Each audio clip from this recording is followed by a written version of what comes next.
This afternoon, let me begin. Alam niyo na kung saan ako nagsisimula. Di ba?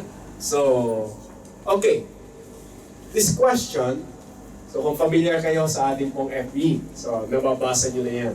Saturday pa lang pinopost natin yan. How confident are you that you are headed in the right direction? How confident are you that you are headed in the right direction? Natanong ba natin sa sarili natin na talagang confident tayo, assured tayo, tiyak na tiyak tayo na yung direction natin ay tama? Dumating na ba yun sa point ng buhay mo na sabi mo, yes, I am in the right direction? Or mayroon bang point sa buhay mo na sinabi mo, I don't know. If really I am in the right direction. Or marahil meron mga instances sa buhay natin na ina-itemize natin, ito okay, assured ako dito. Ito medyo 70%. Ito medyo 30% lang. Ito 1% ako dito. So, nagagawa ba natin i-evaluate yung buhay natin kung anong direction mayroon tayo sa mundo na to? Of course, marami ng area sa buhay natin na kumbaga po ay nagbibigay ng direction. O para bang tinitingnan natin sa buhay po natin yung kahalagahan nito. So tingnan natin muli sa mga salita ng Panginoon kung ano po yung ating matututunan. And if there's a title that I'd like to share to you is this: The Way. The Way. Okay, so siguro sa mga kinanta natin ng anniversary, kinig natin yung term na the way. Jesus is the way. Diba? Ito yung ating pong malimit na tinatandaan. At mapapansin natin, ginamit ko itong illustration na ito kasi totoo po yan. Sa mundo, ang daming direction na pinapakita sa atin. It's a matter of how we choose. Alin ang pinipili nating direction? Paano tayo kumikilos? Ano ang ginagawa natin? Ano ang basis natin? Na ito yun yung tamang direction. Okay, so tingnan po natin. You're very familiar maybe in this text, John chapter 14. Most of us maybe are familiar with this. Jesus answered, I am the way, the truth, and the life. No one comes to the Father except through me. Sino nakaka-memorize ng verse na to? Wow! Halos lahat. John chapter 14, verse 6. I encourage you to memorize this. Aside from John 3:16. So yun siguro talaga majority. John chapter 14 ay isa rin po sa napakagandang verse na mamememorize natin, na pwede natin memorize. Marami mga verses, pero isa ito, I suggest, o hindi nyo pa po memorize, try to memorize it. Kasi napakarami pong katotohanan na nakapaloob dyan. So ngayon, ang ating mapag-aaralan pa lang is the way. Isang bagay na magpapaalala sa atin kung bakit ni Lord sinabi ito sa kanyang mga apostles. Based on their conversation, ito po yung sinabi ng Panginoon.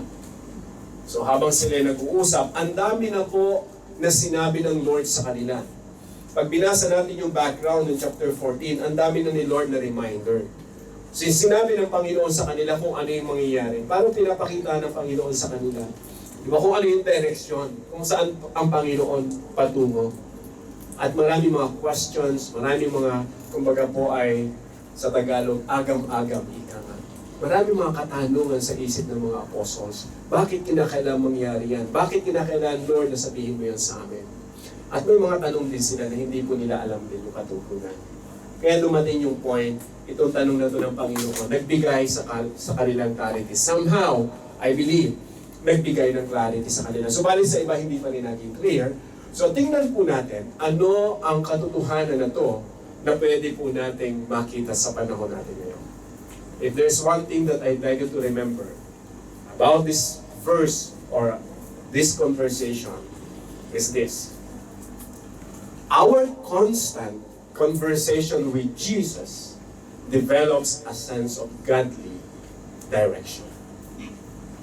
Our constant conversation with Jesus develops a sense of godly direction. Inilagay ko po yung constant, hindi lamang ito just a, conversation, but constant conversation. Iba kasi kapag katuloy-tuloy, kasi yung once lang. Nanonotice ba natin na minsan, pagka mayroon tayong conversation with, for example, with your employer, pag mayroon silang instruction, nagbigyan ng instruction once, minsan nakalimutan nyo. So, hindi na tayo nagtanong. Gumawa tayo based doon sa akala natin. Ito yun. Tapos pagbalik niya, hindi pala yun. Hindi laking problema. Di ba may mga ganong situation? Kasi marahil, nahihiya tayo magtanong, or wala talaga tayong constant conversation with them. So yung instruction hindi nagiging clear. Nung tinitinan ko po yung buhay ng mga apostles, even sa mga word ni Lord na binibigay sa kanila, ang dami na sinabi ng Panginoon, pero ang dami pa rin nilang katanungan. Well, because maybe, like us, they're just a human being, maraming background, maraming alam sa buhay, kaya ang dami ring tanong. So, nakita ko po rito yung kahalagahan. Kasi sa buhay ng to, kung titingnan po natin, ito yung dapat na clear sa atin. In every aspect of our lives, we seek direction. Di ba? Bata pa lang tayo eh. Naririnig na natin, for example, anong gusto mong maging paglaki mo? Gusto ko maging ganito. Diba? You are looking for something. At nais mo ng direction. Paano mo mararating yun? Gusto mo maging teacher, gusto mo maging engineer, gusto mo makapag-asawa ng ganito, gusto mo ang anak mo siguro 3 lang, yung iba 5, yung iba 7 para, diba? Iba-iba. Diba? Para 7. So, iba-iba yung gusto nating maging. Pero nagsisik tayo ng direction. Paano mo ngayon mararating yung event o yung point na yun? Mahalaga po ito. Kasi nung pinag-aaralan ko to, pabalik-balik kong binabasa, sabi ko, Lord, anong pwede namin matutunan? Aside that we already knew that you are our Savior. Alam na namin, maraming mga tao, maraming mga Kristiyano, malinaw na that Jesus is the way going to the Father. Right? At alam natin yung malinaw yun.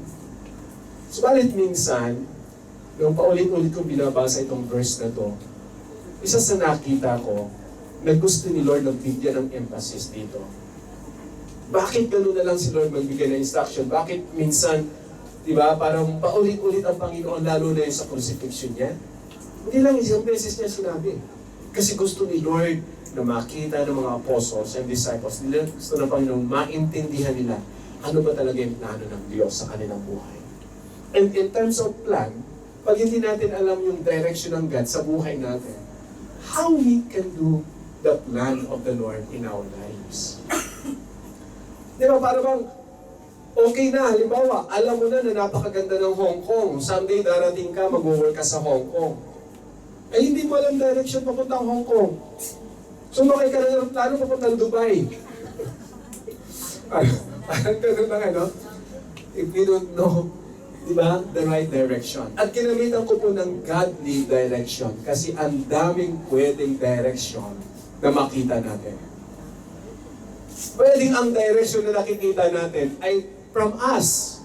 Kasi pag i-analyze natin mabuti kung ano nangyayari sa buhay, yes, I already believe Jesus. Okay, this is what I will do. And we have so many directions. The question is, it is from the Lord.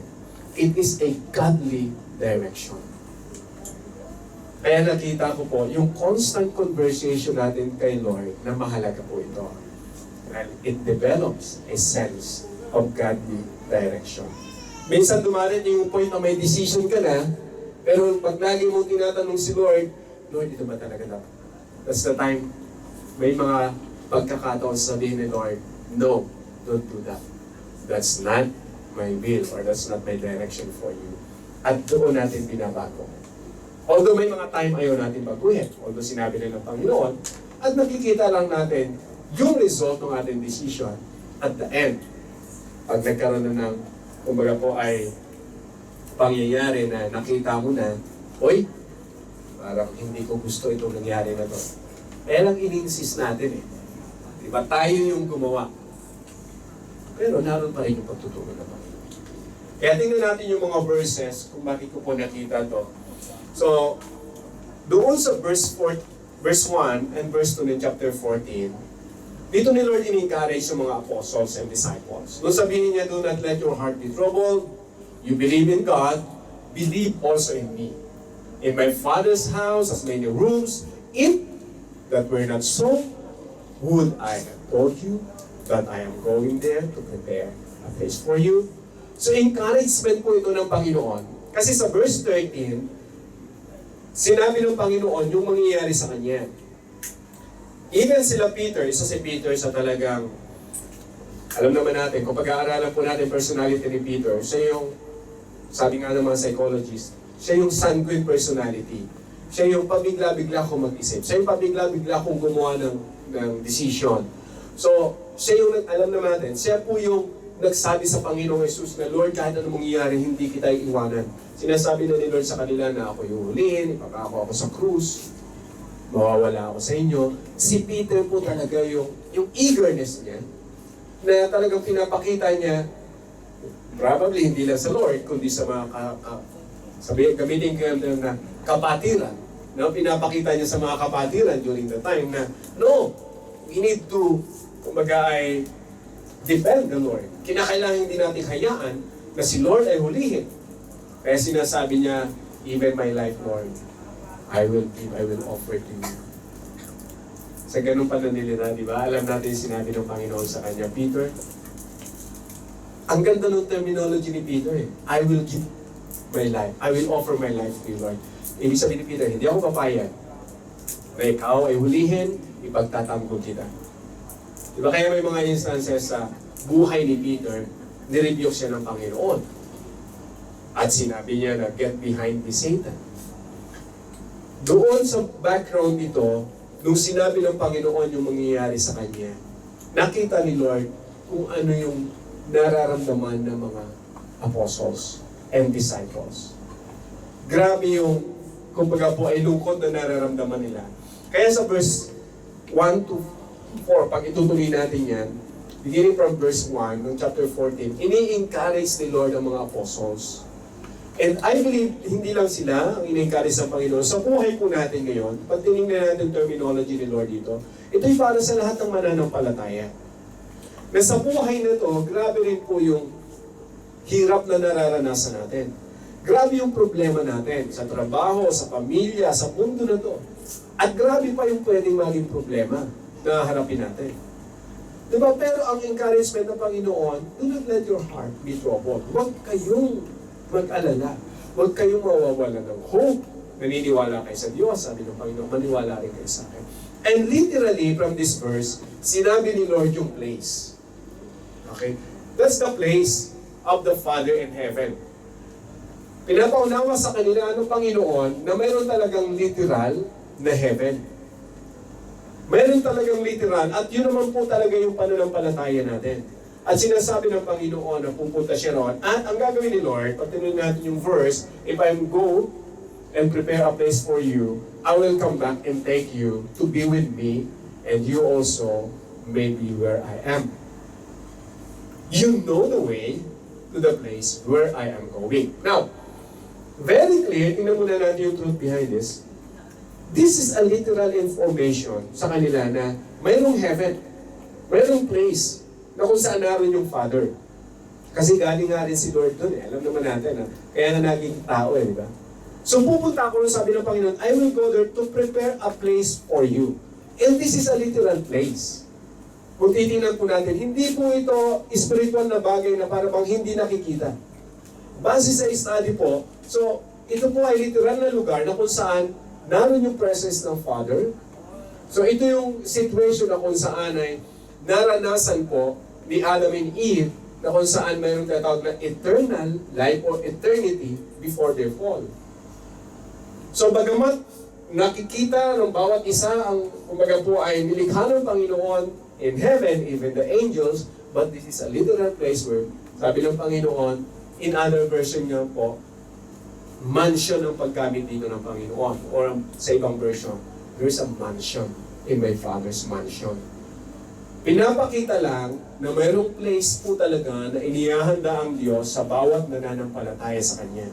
Ina-assure ng Panginoon na itong lupa na to is our temporary place. So, dapat makita natin yun at maging malinaw sa atin. Kasi kung paano na ang mga apostles ay nahihirapan na harapin yung problema at lalo na yung na-imagine nila kung paano maghihirap si Jesus based sa prophecy ni Isaiah, kaya hindi nila si Peter personally, parang hindi niya matanggap. Lord, mahirap yan. Hindi kami papayag. Pero it is written. Nasulat na yun eh. Now, ang point sa panahon po natin ngayon, sinabi na ng Panginoon na mayroong sufferings sa mundo na to. Mayroong hirap. Paano natin ngayon tatanggapin yung mga sufferings na yun? Paano natin naharapin yung mga katotohanan na yun sa buhay natin? So, babalikan natin yung sinabi ng Panginoon, do not let your heart be troubled. May problema ka sa mundo na to? Sabi ng Panginoon, huwag ka mag-alala na. Sa bahay ng aking Ama, marami akong lugar, maraming mansion doon. Mauuna ako sa iyo, lalo na si Lord actually. Mauuna ako sa iyo. Literal din po yung sinabi ng Panginoon, if the place is ready, I will come back to take you. Ito yung second coming na. So fast forward. Sinasabi na ng Panginoon sa kanila na babalik ako. Hindi po yung resurrection kasi nabuhay na muli ang Panginoon. That's not about the resurrection or the resurrected body of Jesus, yung pagbalik niya. No, that is about His second coming. Hindi pa ho nangyayari yan. Pero ina-assure ng Panginoon, mula pa sa panahon, during His time with His disciples and apostles, hanggang sa panahon natin ngayon, hindi pa nangyayari yung second coming. So, meaning the promise is the same. Sa bawat nananampalataya o sino mang mananampalataya sa Panginoong Jesus, ina-assure ni Lord, huwag kayong mag-alala, huwag kayong malulungkot. Dahil ang buhay sa mundo, pansamantala lang. Babalik ako. Dadalhin ko kayo kung saan ako naroon. So, hindi lamang itong mindsetting, I believe, kundi ang nais ng Panginoon is ma-realize nila, literally, na mayroon talagang place na inihahanda ang Panginoon. At from there, alam nila na kung mamamatay man ako, may pupuntahan ako. Kaya nung pag pinag-aralan po natin yung buhay ng mga apostles, even during their time, they're looking forward for the second coming. Kaya dami mga verses sa Bible, even sa Hebrews. Di ba, ini-encourage sila mga believers of Jesus. Be prepared. The Lord is near. So, may mga pagkakataon na even during their time, they're expecting na during their time, darating ang Panginoon. Pero hindi po nangyari yun. At ngayon, sa calendar natin, 2000 na. Ano bang year natin ngayon? 24. Makalimutan pa natin. 2024 na, hindi pa rin nagkakaroon ng second coming. Pero again, ang gusto muna makita po natin dito is how the Lord comforts them during the time. Na sa panahon natin ngayon, kung babalikan natin ito, sa buhay natin ngayon, ito rin yung gusto ni Lord na sabihin. Kasi it seems na yung nararanasan natin ngayon, hindi man kaparehas, pero naranasan na rin ng mga apostles. Yung naghihintay sila ng hope. Yung ano mangyayari sa atin sa future. Diba? Ano mangyayari? So, pinapakita ng Panginoon sa buhay po natin ngayon na huwag tayong mag-alala. So, huwag tayong, kung may hirap man sa mundo na to, huwag po tayong mawawalan ng pag-asa. Why? Because of this promise. Now, ang point dito, you know the way to the place where I am going. O, ito yung isang bagay na medyo na-intrigue yung mga apostles. Dahil doon sa kanilang, nung marinig nila sa Panginoong Jesus, nag-react, ang unang-unang nag-react, pag pinasa po natin yan, sa verse 5, si Thomas. Sabi naman, Thomas said to him, Lord, we don't know where you are going. So how we know the way? Nung binabasa ko to, sa NIV version, parang the way, the NIV presented the version, parang bang ang dating sa akin, nakikita ko yung personality ni Thomas. Thomas said, Lord, we don't know where you are going. So how can we know the way? So kung titingnan po natin mabuti, sa dami na ng sinabi ng Panginoong Jesus sa kanila, mga previous statement ng Panginoon, at sinabi ng Panginoon sa kanila sa verse 4 na, you know the way. You know where I am going. Sinabi ni Lord sa kanila yun. Si Thomas nag-react, we don't know, Lord. We don't know where are you going. So gawa natin ng medyo iba-ibang personality. Yung reaction. Para bang siguro, kilala naman, sino nakakilala kay Thomas? Amen. Diba? During ng crucifixion, sino yung nag-express na naman ng, diba? Siya yung nag-express ng kanyang doubt. Narinig niya yung news, no, I don't believe. So pag ililink natin, itong terminology ni Thomas, sa nangyari sa kanya after the crucifixion, medyo iba yung personality na pinapakita dito sa buhay ni Thomas. Para makunang na lang, Lord, alam mo naman, di namin alam yung pupuntahan mo eh. Para hindi mo naman sasabi sa amin kung saan ka pupunta eh. Tapos sabihin mo, alam namin. Parang ganun yun. Sa verse 4 kasi, you know where I'm going. Bigla sumagot si Thomas, Lord, we don't know. Medyo yung expression inaano ko, Lord, we don't know. Parang ganun eh. Where are you going? Parang nai-stress si Thomas. Wait, that's my interpretation ha. Hindi ko sasabihin na. Kasi sa mga movie, iba-iba yung pwedeng ipakita na, sa mga director. Nakikita ko lang yung event at that time based sa tanong na to. Kasi malalaman natin yung reaction ni Lord mamaya. Kaya nakita ko na si Thomas parang stress na stress. Gusto niya makarating, kaya lang hindi niya alam kung paano.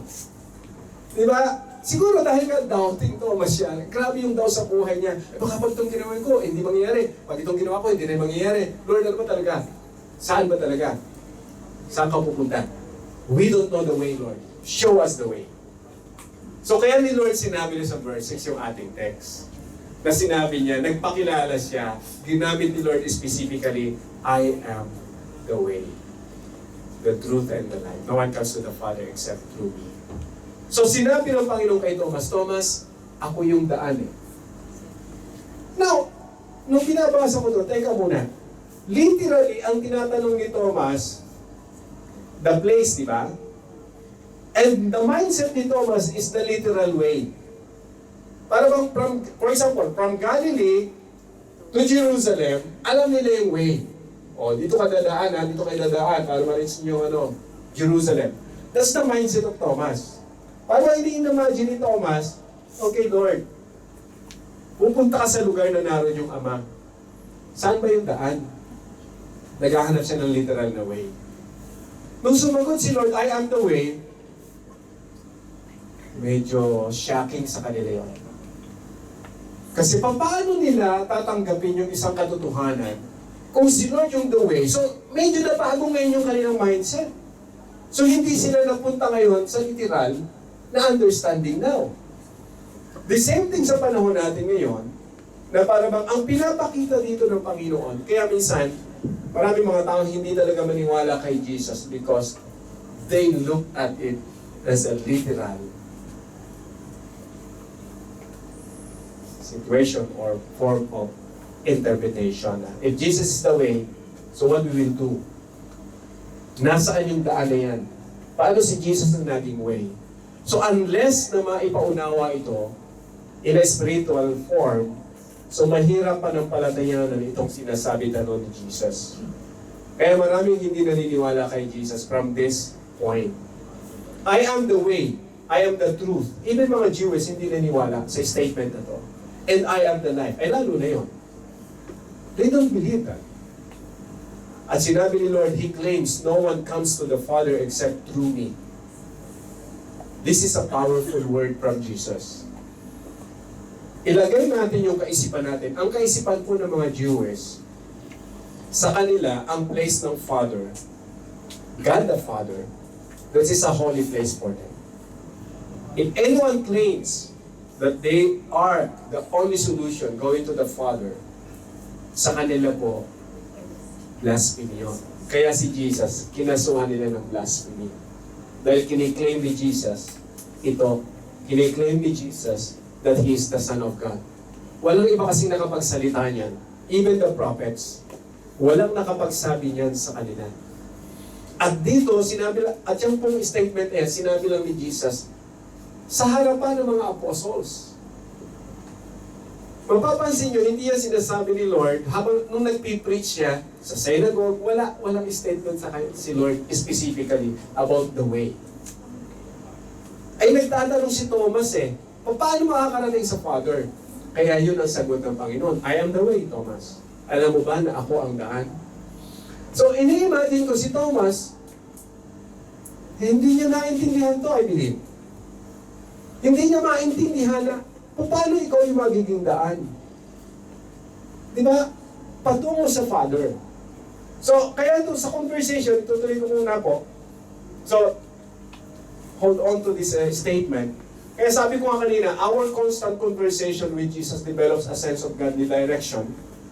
So, paulit-ulit na sinasabi ng Panginoon, pinapakilala sa kanila kung sino siya. In verse 6, in-specify ni Lord kung ano yung katangian, karakteristik na mayroon siya bilang Son of God. Ako lang ang pwedeng magdala sa inyo sa Ama. Wala na, iba. I am the way. Yun yung point ni Lord. Ako lang ang pwedeng magdala sa inyo sa Ama. Ako lang ang katotohanan na pwede nyong malapitan. Wala nang ibang katotohanan kayo makikita sa mundo na to. At ako lang din ang buhay na pwedeng makatulong sa inyo. Sa akin naggagaling ang buhay. I am the life. I am the source of life. So from this statement ni Lord, kung hindi po natin paulit-ulit natatanungin ng Panginoon and we will ask wisdom about this, ano ito sa atin ngayon habang tayo ay nananampalataya dito sa lupa. I believe, as believers of the Lord, majority of us, we assured that we are saved because of God's grace. Right? And if we are not assured yet, gusto ko po na ipaunawa sa inyo that from this text, gusto ni Lord na sabihin sa bawat isang mananampalataya sa Kanya, even kung ngayon, halimbawa, ngayon mo lang pagtitiwalaan ang Panginoong Jesus, ngayong oras na to, na na-realize mo na, yes Lord, You are my Lord and my Savior, based sa terminology and word na to ng Panginoon, at this very moment, naroon yung pagdiligtas niya, naroon yung assurance niya, na dadalhin niya tayo sa Ama. That's how the Lord explained to them. Ako yung daan, wala nang iba. So kung kayo nagtitiwala sa akin, kaya sa verse 1 sinabi ng Panginoon Jesus you believe in God, you believe also in me. So kung hindi kayo maniniwala sa akin, sabi ng Panginoon, useless that you believe in God. Because you cannot go to God without me. So if you say you are believing in God, meaning you believe also in me. Doon ni Lord pinapaunawa. Now, pansinin natin yung reaction. May isa na namang nagtanong kay Lord. Ito. Pupunta muna ako doon sa verse 1 kasi sa chapter 9. Kasi itong event na to, bago dumating yung question na naman ng second apostle, ay maililink natin doon sa point ni Jesus that I am the way. Doon sa book of Acts 1-2, chapter 9, 1-2, ito yung event. Meanwhile, Saul was still breathing out murderous threats against the Lord's disciples. He went to the high priest and asked him for letters to be or to the synagogues in Damascus, so that if they found any there who belonged to the way, whether men or women, he might take them as prisoners to Jerusalem. Now, dinala ko muna itong verse na to, itong conversation na to with Jesus with the disciples, para makita natin muna sa time natin ngayon, ano ba yung nangyari before? Ano yung point ni Jesus? Bakit binibigyan niya ng emphasis sa mga apostles that I am the way, the truth, and the life? So sa Book of Acts, so fast forward muna tayo, babalikan natin mamaya. Sa Book of Acts, na-identify sila as the follower of the way. So itong term na the way, sa mga Hebrews, sa mga believers of Jesus, they use it as an identity of being the followers of the Messiah. At the way yung identity, yung pagkakilanlan sa kanila. Yung mga sumusunod o yung belong to the way, alam nila si Jesus yon. Kasi nagpakilala si Jesus, I am the way, the truth, and the life. Nakarating kay Paul, o si Saul muna, si Saul yung pagkabanggit. Nakarating kay Saul na yung mga Kristiyano sa Damascus are the followers of the way. At alam nila na pagka pinag-uusapan the way, si Jesus yun. So we will notice na sa Book of Acts, yung salitang Jesus at the time, ingat na ingat sila. Dahil sa persecution. So ginamit nila itong identity na to the way. At least kahit pa paano, kagaya ni Paul, medyo hindi basta-basta ma-identify na o sino ba yung mga the way na yun? Sino ba? Ano ba ang kanilang mga, kumbaga, ay sect? Ano ba ang kanilang pananampalataya? But somehow, because of their lifestyle, identified pa rin sila as believers. Kaya si Paul, ganun na lamang yung kanyang eagerness to persecute yung naniniwala sa Panginoong Jesus. Now, as part na rin ng background nito, para may idea po tayo, Saul yung ginamit dito. So kung narinig natin na yung term na Saul ay nagbago sa name na Paul. Ang babasa po natin sa Bible. From Saul to Paul. So, kasi may mga commentaries, just to share it, na si Jesus daw or ang God daw yung nagbago ng pangalan ni Pablo. From Saul to Paul. Pero hindi po yun yung talagang biblical statement. Pag tinignan po natin. Historically, the word Saul is the name of Saul in a Hebrew form.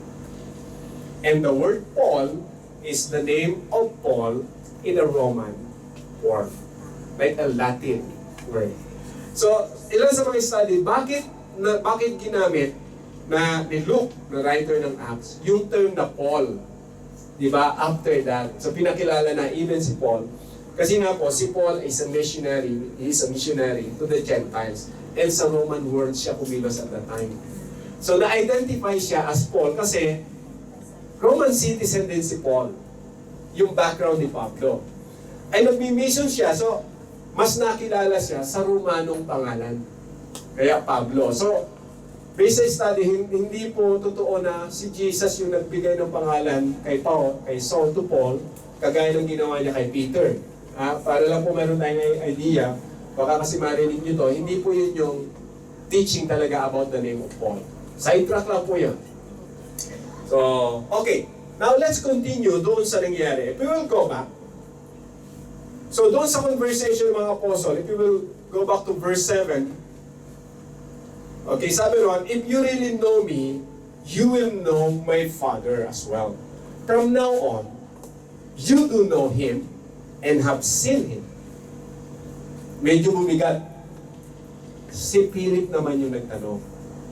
Philip said, Lord, show us the Father, and that will be enough, or that will be enough for us. Ito naman, another disciple, na medyo, alam niyo si Philip, maganda rin yung background niya ni Philip. So, isa sa ginamit din ng Panginoon, para makakilala ibang mga apostle kagaya nila, ng mga disciple kagaya nila, Nathaniel at iba pa. So, base history. So, isa ito sa mga talagang founder o pioneer din ng Christian or ng, kumbaga po ay the way during the time sa Book of Acts. So, probably curious ito si Philip. And again, based sa background, kasi familiar sila doon sa mga doctrine during those time, kasi nasa Roman Empire sila eh. Para bang ang dating sa kanila na doon sa terminology ni Jesus, if you really know me, you will know the Father as well. From now on, you do know Him ang medyo mabigat dito, yung sinabi ni Lord, and sin him. Kay Philip, that is a literal form na naman ng word. Sin him. Because during that time, nakapaligid sa kanila yung maraming mga, kumbaga nananampalataya, that they have their gods, different gods, na mayroong images. At yung mga, kasi nga, Roman world, you know? So sa idea ni Philip, so kinakailangan makita namin kung sino itong father na sinasabi mo. And probably the idea is the literal. Kung paano nila nakikita si Jesus. You are the literal Jesus. You have this body. And you have the Father na pinapakilala mo sa amin. Sabi mo, pupunta ka sa Father. So kung kilala niyo ang Father, sabi ni Lord, para the mindset of Philip is, sinasabi mo, kung kilala ka namin, kilala rin namin ang Father. Kung nakita ka namin, nakita na rin namin ang Father. Ipakilala mo or ipakita mo sa amin ang Father, and that's enough for us. So that's the conversation. Again, yung sagot ni Jesus sa kanya is kakaiba rin. Kasi minsan tayo bilang tao, probably yung ating pong, I believe, hindi naman ito para bang, hindi ni Lord kailanman kinokondemn si Thomas and si Philip sa kanilang mga reaction. Nung binabasa ko nga ito, ang dating sa akin, Lord, yung conversation na to nila sa iyo is a lesson for us, not just for them. Yung kami na nakakabasa. Kasi paano namin titingnan yung sarili namin sa panahon namin ngayon? Kami ba kagaya ni Thomas, na sinabi mo na, di ba, hindi namin naiintindihan? Kasi marahil hindi kami nakikinig na mabuti. Or kagaya ni Philip, na nag-i-inquire sa ganitong level, so marahil dahil hindi namin lubos na naiintindihan. So paano, Lord, ano ang aming ay condition at this point? So nung sinabi ni Philip sa Lord, show us the Father, and that will be enough for us. Medyo, okay, ang dating na naman ito, halimbawa, kung ikaw yung nagsasalita, di ba? Kung ikaw si Jesus, tapos hahanapan ka ng ganitong proofs. Maliban na ipakita mo sa amin ng Father, pag ipaparaphrase natin yan, ibig sabihin, they are not yet satisfied with what Jesus mentioned about when you see me, you have seen the Father also. Sabi ni Philip, teka muna, that is not enough for us unless makita namin. Ganun yung ganun yung dating eh. So kung si Thomas is a doubting Thomas, could it be possible na si Philip, hindi man dito sinasabi, pero meron din siyang, diba? Nagkakaroon siya ng ganong klase din ng, ng expression. Na minsan dumarating din iso sa atin. Na pagka tayo nagpe-pray sa Panginoon, gusto natin na ma-clarify natin kung ano yung mga sinasabi ni Lord. May mga time pwede tayo mag-doubt talaga. Kaya unless magpatuloy tayo at magpatuloy ng conversation with Jesus, ipapaunawa sa atin ng Panginoon na yung first understanding na pala natin ay mali. Kasi minsan, ito yung danger sa atin. Halimbawa, nakakilala tayo sa Panginoon, ang dami nating nabasa, ang dami nating napakinggan, tapos marami na tayong alam. It seems to us that our interpretation, understanding, is always correct. Oo, sabi ko na nga ba, ganito ang ibig sabihin eh. Ganito ang ibig sabihin din eh. So, at pag tayo nagpe-pray, probably, pag tayo nagpe-pray sa Panginoon, baka ang dating na, alam ko yan, Panginoon, ito yung pwede mangyari niyan. May possibility yun eh. As human being, pwede kasi natin ma-express yung ganong klase ng attitude before God. Kaya ginamit ko yung constant conversation with Jesus, kasi si Lord lang ang pwede magpaunawa sa atin kung anong mayroong understanding tayo. So, from this verse, pag tinuloy po natin, ito na, Jesus answered, medyo, pag tinignan natin sa sagot ng Panginoon, don't you know, Philip, even after I have been among, sabi, even after I have been among you for such a long time, anyone who has seen me has seen the Father. How can you say, show us the Father? So nakikita na natin yung tone ng boses dito ni Jesus. Siguro kung kayo to, alam na alam niyo na yung expression niya. Kung yung anak niyo medyo makulit. Sinabi ko na sa iyo, ilang beses ko na pa ulit-ulit siguro. Di ba? gawan nyo ng movie yan, gawan nyo ng script. Kung paano nyo express yung sarili nyo. Pagkaganyan kakulit. Can you imagine na sinabihan ka na, hindi enough yung sinabi mo sa akin. Dagdagan mo pa. Pero alam na alam mo, that's more than enough. Pero hinahanapan ka pa. Ganyan ang nakikita ko dito sa conversation na to with Philip in the Lord. Parang ganito, kung kilalang-kilala nila si Jesus as the Son of God, magsasalita ba si Jesus sa kanila ng kulang or lack of information? Hindi eh. So dapat mag-develop na rin yung sense of para bang belief na, yes Lord, whatever you say, we will believe you. And that is faith. Pero during those time, hindi pa nga ganun eh. So nakikita ko dito ngayon, yung situation natin minsan, na kahit matagal na tayo umaattend, kahit marami na tayong alam, marami pa rin tayong tanong sa Lord, na kung titingnan natin Lord yung puso natin, anak, ang daming beses ko nang sinabi yan eh. Hindi ka nakikinig, tama. Ilang beses mo nang narinig yung preaching na yan, ilang beses mo nang nabasa yung verse na yan, tapos ngayon magpe-pray ka sa akin, this same text yung sasabihin mo sa akin, this same question yung sasabihin mo sa akin. Version ko po yun. Nililinaw ko lang. Pero di ba, pag titignan, I'm speaking for myself, pag titignan ko yung sarili ko sa Panginoon at magtatanong ako sa Lord, nakikita ko dito dapat mag-iingat ako dahil before I ask question, alamin ko muna, teka, ano ba yung sinabi ng Panginoon? Unless yung question ko is, parang hindi ganito na parang offending, gamitin ko yung term na offending. Para gamitan mo na, kasi gamitan mo ng term na, it is not enough for us, Lord. Sinasabi mo na kilala namin ang Father, sinasabi mo na nakita na namin ang Father, hindi ba? It is not enough for us. Ipakita mo muna, saka kami masasatisfy. Don't you know me? Yun ang sagot ni Lord. Hindi mo ba ako kilala, Philip? Even after I have been among you for such a long time. Grabe, no? Ang tagal na natin magkaibigan, Philip. Ang tagal na natin magkasama. Pero hanggang ngayon, hindi mo pa rin ako kilala. Sinasabi mo pa rin, show us the Father. At yung conversation tuloy-tuloy, don't you believe that I am in the Father? And that the Father is in me? The words I say to you, I do not speak on my own authority. Rather, it is from the Father living in me, who is doing His way. Napipicture ko dito, medyo si Philip, medyo tahimik na. Kasi yung tone ng voice ni Lord, iba na. Pati yung sinasabi ng Panginoon, medyo mabigat na ito eh. Ang Ama ay nasa akin. Alam mo ba yung Philip? That the Father is living in me. In the work that I'm doing is not because of me. It's because of the Father. Ngayon nahanapin mo sa akin ang Father. Ang tagal ko na sinasabi sa inyo yan, Philip. From day one, that I am the Son of God. I came here to save the world. He is the Lamb of God.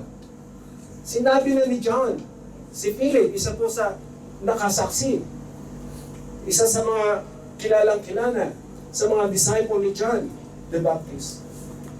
Pero dahil siguro sa kanila pong, sabihin na natin, talagang condition na minsan para din tayo, di ba? Na probably, isang condition, Philip was not attentive during the time na si Jesus ay nagtuturo. Siguro masyado siyang busy. Kaya ang dami niyang tanong nung si Lord ay, ito yung katotohanan na dapat mag-grasp na nila eh. I am the way, the truth, and the life. No one comes to the Father except through me. Pero hindi niliban ko sa naintindihan. So again, ano ito sa atin, mga kapatid? Lagi ko ngayon tinitingnan, sa time natin ngayon, ano ito sa atin? Bakit nais ng Panginoon na maintindihan ito ng bawat isa sa atin? So ang nakita ko po dito sa conversation na to, sa mga panahon na tayo po ay naglilingkod sa Panginoon bilang nananampalataya sa Kanya, maganda na makita natin sa sarili natin na si Jesus, hindi lang siya yung tagapagligtas po natin sa buhay natin. Hindi lang siya yung tagapagligtas. But of course, alam natin, He is the Savior. but He is also the one who is giving the right direction. Hindi lang niya tayo iniligtas and then that's it. No. He's always there to guide us, to give us direction. So what we need to do? We should come to Him constantly. Kasi ang dami natin tanong, kahit po, hindi tayo mawawala ng tanong as human being. Ang danger sa atin, pag nagtanong tayo at hindi na si Jesus yung in-address natin ang question. Ang kagandahan sa Lord, kahit po ganito yung approach, kumbaga yung response sa kay Philip, mapapansin pa rin natin yung love ng Panginoon at yung kanyang talaga pong sabihin ko na eagerness that they may understand the point of Jesus. Kaya pag tinuloy-tuloy po natin yung verse, sinabi ng Panginoon, believe me when I say that I am in the Father, and the Father is in me. Or at least believe on the evidence of the works themselves. So, from this statement, yung pong heart ni Lord dito, parang nakikita ko, parang medyo nanunungkot si Jesus. Sinabi ko sa inyo yung reality that I am with the Father and the Father is in me. In fact, mayroong verse sa Bible, chapter 10, bago dumating chapter 14. Sa chapter 10 pa lang, sinabi na ng Panginoon, verse 31, I and the Father are one. Alam nila yon, siguro nakalimutan. Di ba? Minsan parang ganun tayo. Narinig natin minsan, nakalimutan natin, kaya kinakailangan na ipaalala sa atin. Or probably, hindi natin alam, baka si Philip at the time nakatulog nung sino nagsabi, I am the Father. Hindi natin alam kung anong situation. Kaya dapat hindi tayo natutulog no? Pagka may mga kinakailangan sabi. Hindi, the point is, pag titignan ko mabuti ito, ang point lang ni Jesus dito, nais ng Panginoon na ipaunawa sa kanila itong katotohanan na ito at sa bawat isa rin po sa atin. Diba, at least sabi ng Panginoon, parang, alam mo, sinabi ito sa iyo ng Panginoon. Ano yung feeling mo? Ay, nakakahiya no? I am in the Father, and the Father is in me. Believe me. Para praise natin. O hindi ka naniniwala na ako at ang Ama ay isa. O sige, maniwala ka na lang dun sa mga ginawa ko. The evidence. Bumuhay ako ng patay. Lumakad ako sa tubig. Pinalayas ko masasamang espiritu. Hindi pa ba sapat yun? Na ang Ama ay nasa akin. At ang Ama ay is working in me. Ganon ganon yung dating. Di ba? Ang bigat nun. Di ba? So, pag tinuloy-tuloy po natin, ang point again ng Panginoon na pagkaganda po. So, kung babasahin natin yung masumunod na verse, very truly I tell you, whoever believes in me will do the works I have been doing. Medyo challenging na naman to. And they will do even greater things than this because I am going to the Father. So itong statement po na to, pag tingin natin mabuti, unang-una, ang pwede mong makikita dyan, pero masasabi ko na maging maingat tayo. Kasi sa statement na to ni Jesus, yung iba, kine-question ito. Yung term ni Jesus na, and they will do even greater things than this because I'm going to the Father. At hindi lang yun, yung sinabi ni Lord na, whoever believes in me will do the works I have been doing. So para bang, ang dating sa iba nito is, ibig ba sabihin ni Jesus, nung sinabi niya na will do even greater things than this, ibig ba sabihin, mas higit na may alam o may kapangyarihan yung mga susunod o yung mga tao na after the resurrection of Jesus, whoever do the miracles, ibig ba sabihin na mas higit sila na marunong kaysa kay Jesus? Ganun ba ang point ni Lord dito? Diba? kung nakakarinig kayo or kine-question marahil ng iba yung authority ni Jesus dito para sabihin ni Jesus na they will do ever greater things. Ang ibig ko sabihin dito ni Jesus, mas mahina siya kaysa sa mga tao na gagawa ng milagro. So, makikita po natin, ito yung sagot ni Jesus doon sa inquiry ni Philip. Di ba yung gusto ni Lord na ipaunawa sa kanila? Sinabi ni Lord sa kanila, alam mo ba Philip, na lahat ng whoever, hindi po sama, whoever believes in me will do the works I had been doing. So, malinaw na ron, ano ba yung ginawa ng Panginoong Jesus? Gumagawa si Lord ayon doon sa kalooban ng Ama. Some specific works of Jesus, of course, is to save us. But the point of Jesus here is, the work that I have been doing is to do the works of the Father that has been given Him. Ano yun ang iligtas ang sanlibutan? Ang gawin ang kalooban ng Ama. Ito yung gusto ni Lord na unang-unang ipaunawa. Sa lahat ng mananampalataya sa Kanya, kung mayroon man tayong gagawin, dapat clear sa atin, ang ginagawa natin ay yung kalooban ng Ama na ginawa ng Panginoong Jesus. Na ipagpapatuloy lang po natin. We cannot do anything aside from this. Because our Lord, kumbaga siya yung nagsimula, what we will do is just to continue it. Yung pagliligtas ng Panginoong Jesus, dahil sa ginawa niya, naligtas tayo, dapat may continuation yon. Dahil ang pagliligtas ng Lord ay hindi lamang nagsimula nung panahon na siya ay naging tao at nagkaroon ng resurrection. At ang continuation nun ay nasa mga mananampalataya. That's the point of Jesus. Whoever believes in me will do the works I had been doing. So if we believe in Jesus, we're part of it. Ang question ngayon ng iba, kung ako part niyan, eh ba't hindi ko makita yung greater things na sinasabi ni Lord na higit sa Kanya? Di ba? Parang doon naman natin ngayon, parang oo nga. Ay ang nagagawa ko lang naman is coming ko sa church. Greater things na ba yun? Ang nagagawa ko lang naman ay umawit, mag-share ng gospel. Greater things na ba yun? So, kung titingnan po natin, nung time na sinabi ito ni Jesus, papunta na po siya dyan sa crucifixion. At ina-address niya mga apostles na yung magiging buhay niyo after me is not easy. Directly to the apostles. Okay?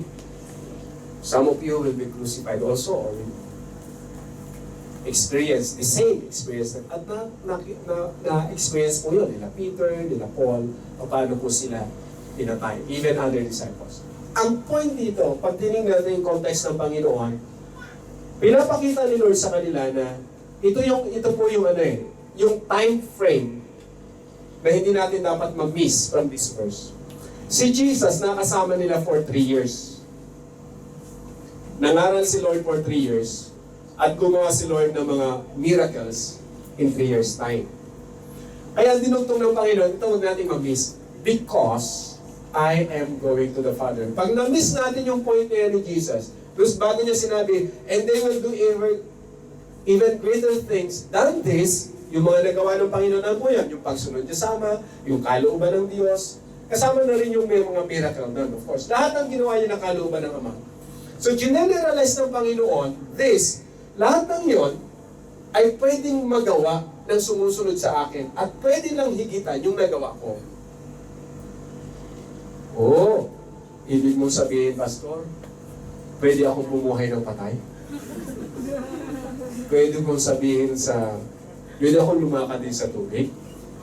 Kagaya ng ginawa ng Panginoong Jesus. Teka muna po, those are specific event na ginawa ng Panginoon. Part na ginawa niya bilang Son of God ayon sa kalooban ng Ama. Take note po ha, believes in me will do the works that I have been doing. Ginagawa niya yung kalooban ng Ama. Now, pansinin natin yung nangyari sa mga apostles. Sa mga apostles, after this, sa Book of Acts, mababasa natin, marami rin po silang miracle na ginawa. Bumuhay ng patay. May isang event na nadaanan lang ang anino ni Peter, gumaling. Nagawa ba ni Lord yun? Na nadaanan lang ng anino? Wala eh. Hindi sabihin na mas mahina si Jesus. Ang point lang dito ni Jesus is this, na nakita ko po rito. In 3 years time, nakasama niyo ako. Ito yung nagawa ko in 3 years time. Kayo, more than 3 years yung pwede nyo magawa for God's kingdom. Isa yun sa, kaya ang term ni Lord, greater things. Hindi ibig sabihin na mas mahihigitan natin yung ginawa ni Jesus. Mas marami tayong magagawa na pwede nating magawa doon sa time frame na nagawa ni Jesus. But it doesn't mean na makahanapan din tayo ni Lord ng miracle. Kagaya ng ginawa niya. Kasi ang ipapagawa po sa atin ng Panginoon ay kung ano na yung binigay niya sa atin. So kung mayroon siyang binigyan, for example, na gumawa ng miracle, panahon nila Peter, mayroong mga miracle na ginagawa sila Peter. Panahon ni Pablo. Panahon ng mga apostles. Marami silang nagawa na masasabi natin na nung time ni Jesus, hindi nangyari yun. But of course, marami mga miracles ni Jesus. So to balance this verse, hindi ibig sabihin na mas higit na, kumbaga po, yung glory or whatever achievement na magkakaroon ng believer, ang mga believers, ay kumbaga, mahihigitan nila yung condition ni Jesus, being the Son of God. Obviously, hindi yun ang point ni Lord. But the literal, kumbaga po ay probably yung expression or the ministry that God has given to every believer. Unang-una na rito na nakita ko, for example, is the time frame na meron tayo sa mundo na to. Mas marami tayong oras, of course, kaysa sa Panginoong Jesus, physically, para gawin natin yung kalooban ng Diyos dito sa lupa. Kaya nga sabi ko kanina, 3 years lang si Lord na nag-stay. Tayo, ilang taon na tayo? O diba, mas higit na yan, mas higit na yan kaysa sa nagawa ng Panginoong Jesus. Tanungin ko kayo, si Lord ba naging worship leader? Oh, ikaw, alam mo, worship leader ka, nagawa mo yun. Si Lord ba, nagawa ba niya na pumunta sa isang lugar para gawin yung kagaya-kagaya nung nagawa mo? Whatever it is. Pansinin natin yung, pag binasa natin yung 3 years ministry ng Panginoon, mayroon kang nagagawa na hindi nagawa ni Jesus. Tama? Of course, hindi mo sinasabi na, Lord, mas hindi naman hamak Panginoon na ito nagawa ko, ikaw hindi. Hindi naman ganun ang dating sa Lord.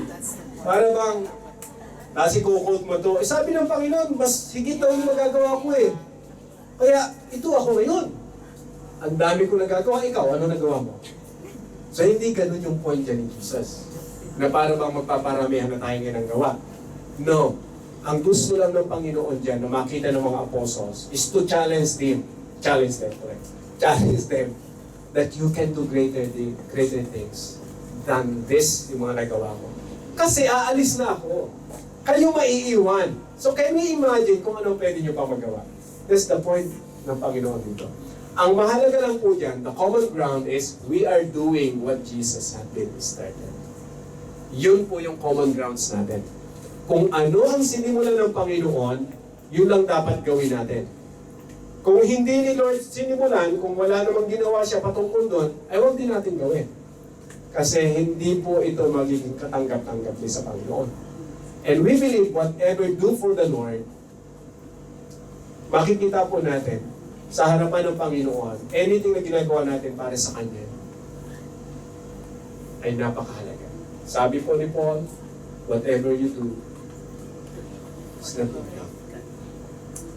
So, that's the point ng Panginoon. So, pag tinuloy po natin, so in verse, or before that, yung sinabi ko na awareness of the direction leads us to our destination. So, pag tinignan natin itong point na to, pag binalikan natin yung instruction ng Panginoon sa mga apostles, paano sila namumuhay, or paano sila ni Lord dinirect sa tamang destination, nakita ko yung point na to dun sa awareness natin. Kung tayo aware doon sa direction ng Panginoon sa buhay natin, every time we converse with Jesus, anong direction ang pinapakita ng Panginoon? Ano yung pwede mong gawin para ipagpatuloy mo yung sinimulan ng Panginoong Jesus? Nakikita ba natin yun? Nasa harapan ng Panginoon, masasabi niya, anak, what you're doing is greater than what I have done. Mas higit yan, anak. Kasi, mas marami kang magagawa. Mas marami kang panahon ngayon sa lupa. Pero ang point pa rin ng Panginoon, without Him, we can do nothing. Doon natin babalikan ngayon, doon natin titingnan ngayon na wala tayong magagawa kung hindi niya tayo sasamahan. Ang gusto nung ipaunawa ng Panginoon, anak, mas marami kang pwedeng magawa in terms of, example, connecting people to God. Gamitin ko ang example to. Sino ang gagamitin ng Panginoon? Di ba? Para makapag-connect. Since na hindi naman na siya bababa, para ituloy yung kanyang sinimulan. Walang iba, kundi mga believers. Sabi ng Panginoon, kayo magpapatuloy nun. Kayo ang, kumbaga hanggang dumating ako, dapat tuloy-tuloy yun. Wala, hindi dapat matitigil. So yung connecting people, sa atin nakaasal. Because that's the very purpose why Jesus came. To bring people to God. At doon po, nakuha natin, that is a simple, kumbaga po ay, sasabi ko na assignment or truth na makikita natin about Christianity. Na ang pwede lang magamit ng Panginoon to connect people to God is the believers. Sino ang aasahan ni Lord? Non-believer, hindi nila magagawa yun. Diba? Tayo nun umiiwas eh. Pero ngayon po, this is the challenge now. Awareness of the direction leads us to our destination. Ano ang pinapakita ni Lord na direction sa atin? Sabi ni Lord sa verse 13 to 14, and I will do whatever you ask in my name, so that the Father may be glorified in the Son. You may ask me for anything in my name, and I will do it. Again, let me clarify this. Yung iba kinukut yan, claim it by faith because the Lord said, you may ask me for anything in my name. In Jesus' name, claim it. That is wrong. Hindi mo basta-basta gagamitin yung pangalan ng Panginoong Jesus. Then i-claim mo na yung hiningi mo. Read the previous verses of this. Unang-unang pinapaunawa ng Panginoon sa mga disciples, kung kilala mo ako, kilala mo rin ang Ama. Tama? Kung kilala mo ang Ama, alam mo kung anong hihingin mo sa Kanya. Hindi ka hihingi sa Kanya ng hindi naayon sa Kanyang kalooban. Kasi ang Ama hindi magbibigay na hindi naayon sa Kanyang kalooban. Kaya yung sinabi dito ni Jesus, I will do whatever you ask in my name. Ang point niya ni Jesus, ito yung bagay na hinihingi mo sa Ama sa pangalan ko na naayon sa kalooban ng Ama. Dahil nire-reveal na niya sa iyo kung ano yung kalooban. What you need to do is to ask for it. Kung kalooban na nakikita mo, kalooban ng Panginoon na pwede kanya magamit sa isang bagay, ask for it. Bakit? Hindi kanya magagamit kung walang desire. Mapipilitan ka lang, hindi mag-glorify si God. That's the point ni Lord eh. Ngayon, hihingi ka sa Panginoon. Alam mo, hindi yung kalooban sa'yo ng Ama. Ibibigay ba sa'yo ng Diyos? Hindi. Kung wala sa'yo yun, hindi niya yung ibibigay. Lord, gamitin mo ako sa ganitong area. Continue sa yung conversation. Sabi ni Jesus sa'yo, anak, hindi yan ang plano ko sa'yo. Ay, ito Lord ang gusto ko eh. Hindi nga eh. Hihingin mo pa ba yun? Hindi mo na hihingin yun kasi sa simula pa lang, sa conversation nyo pa lang, sinasabi na sa'yo ni Lord, anak, hindi. So hindi mo na hihingin. Hindi, Lord, Father, in the mighty name of your Son, I ask and I claim.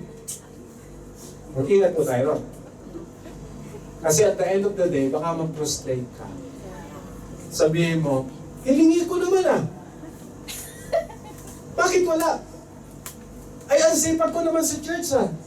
Bakit hanggang ngayon wala yung sagot? Yun minsan ang problema natin. Pag sinasabi natin sa Lord, sinabi mo, Panginoon, anything, ay bakit ngayon? Simple lang yung hinihingi ko sa iyo, hindi mo pa maibigay. Sa tingin mo, simple. Pero may mga bagay, simple sa atin, pwedeng ikapahamak natin. Kung pahihintulutan ng Diyos yun, baka mapahamak pa tayo. Kung i-insist mo, ay delikado na lalo. Kasi pwedeng mangyari na hindi naaayon naman sa plano ng Diyos dahil yun yung plano natin. Kaya that's the point po, from this verse, mababasa natin na ito yung promise ng Panginoon. Gagawin niya po talaga anything, lahat ng bagay na hihingi natin sa Kanya nang naaayon sa kalooban ng Diyos na pinapaunawa niya sa atin. Pastor Papari yun, we have the Word, and I believe the Lord honors our prayer and the heart and our heart. The Lord will speak to us and will give us wisdom. Kaya sabi ko po, our constant conversation with Jesus develops a sense of godly direction. Mag-ingat po tayo, hindi lahat ng direction is right or godly. Hindi lahat ng naisip natin, maganda na to, okay na. Pinag-pray ko na nga ito, pinag-fasting ko na nga ito, lahat namin. Teka muna, evaluate it first. Hindi ibig sabihin, naghutom ka na, magdamag ka na nag-pray, at the end of the day, ang conclusion mo, Amen! Kasi pinag-pray ko na yan. Delikado rin yan. Dapat ang tanong lagi, Lord, ito ba yung ginawa mo na pinagpapatuloy ko lang? Kasi kung hindi ito yung kalooban ng Ama na ginawa mo, don't expect na si Lord sasamahan ka sa bagay na yun. He will always be with us. At the end of the, even sabi ng Panginoon, I will be with you until the end of this age. Hindi yung kinakalimutan ni Lord. Of course, promise yun ng Panginoon habang tayo ginagamit niya for His kingdom, sa kalooban ng Diyos. Kahit minsan makulit tayo, of course, alam natin, hindi tayo pinapabayaan ng Panginoon. Pero yung mga achievements in life, ministry na mayroon tayo, sa Lord po nagagaling, ipagkatiwala kung ano yung pwede natin magawa para sa Panginoon. Ito yung tanong ko kanina, how confident are you that you are headed in the right direction? Kumusta ngayon yung ating direction? Sure ba tayo na yung bagay na yun ay kalooban ng Diyos? Diba? Kung hindi pa, tuloy-tuloy dapat ang conversation with Jesus. Prayer, ask the Lord, read the Word. That's the conversation. Hindi ibig sabihin nag-pray ka na, okay na. No, hanapin yung kalooban ng Ama, ng Diyos sa panalangin. Basahin. Kung kinakailangan magpa-counsel, magpa-counsel. Kasi yung constant conversation with the Lord, He will reveal to us His will. And this is my final advice. Believers believe that Jesus is the only way to the Father, is the truth, and they apply it not only for their salvation, but also in their way of life. They carry on what Jesus had started. That's what they did. What we can do now is to believe in Jesus, that He is the only way to the Father, and let us lead the way He leads. Yun lang po yung pwede natin magawa eh. Ang mabuhay, kung paano si Lord nabuhay. Just believe that Jesus is the only way. At yun pong kaligtasan na yun, inassure ng Panginoon. So, kung naghahanap tayo ng direction, tamang direction, Jesus is also the way. He will give us the right direction. Amen? So I hope and I believe, brothers and sisters, anumang bagay ang mayroon tayo sa isip ngayon, pinag-pray natin, look forward in serving the Lord. Huwag po natin kalilimutan, pinakita na ng Panginoon na siya yung tunay na daan. Sa Kanya tayo lumapit. Huwag tayo humingi ng kung kani-kanino or kung kali-kalino tayo hihingi ng advice na hindi na kayo sa kalooban ng Panginoon. Always go first to Jesus. Ask Jesus. And let us lead the way to Him. Tayo po'y tumayo at pasalamatan natin ang Panginoon.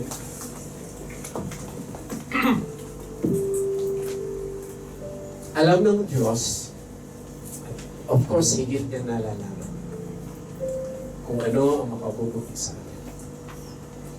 Anumang direction na mayroon tayo sa isip, plano na mayroon ka sa buhay, napakaganda na binigay na ng Diyos ang pagliligtas sa iyo. At kung hindi mo kalubos na naiintindihan ang pagliligtas ng Diyos sa pamamagitan ng kanyang buktong na anak, ang ating Panginoon Jesus, I encourage you to surrender your life to Jesus. Siya ang maging Panginoon mo, ang maging tagapagligtas. Dahil siya lang ang tanging paraan para maranasan mo ang presensya ng Ama, ng Diyos sa iyong buhay. Ang pagtitiwala sa Panginoong Jesus ay napakahalaga. Ang kilalanin siya bilang Panginoong tagapagligtas. Sa panalangin na to, ang una nating panalangin ay isang panalangin na magpapaalala sa atin na siyang ating Panginoon. At kung nais mo na sumunod sa panalangin na to, bilang katiyakan sa sarili mo na siya talaga ang iyong Panginoon. Dahil mayroon kang doubts dahil sa mga bagay na nangyari sa iyo, nais ng Panginoon na ipaalala sa iyo na sa panahon na sinabi mo sa Kanya na siyang Panginoon tagapagligtas, iniligtas ka na niya. Huwag kang mag-alinlangan, totoo ang pangako na yun. Subalit kung hindi mo pa nagagawa ang isang panalangin o pananampalataya ng pagliligtas ng Diyos, sumunod ka sa maikling panalangin sa nakatayo ngayon sa iyong isip at sa iyong puso, sinasabi mo to sa Panginoong Jesus. Tayo ay manalangin at sumunod ka kung nais mo sumunod sa panalangin ito. Panginoong Jesus, salamat po sa iyong pagmamahal. Salamat dahil patuloy niyong pinapaunawa sa akin na ikaw lang po ang daan.